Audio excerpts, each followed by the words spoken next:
अरे जुनैद, तुम अब तक यहीं थे? मुझसे आपने ही यहाँ इंतजार करने का कहा था नसरीन साहिबा, इसलिए नहीं गया।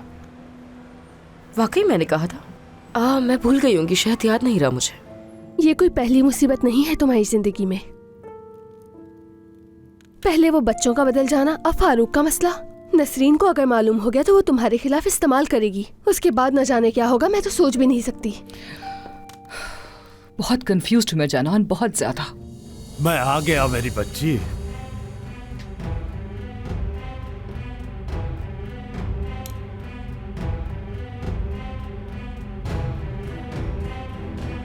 सबा, आजम,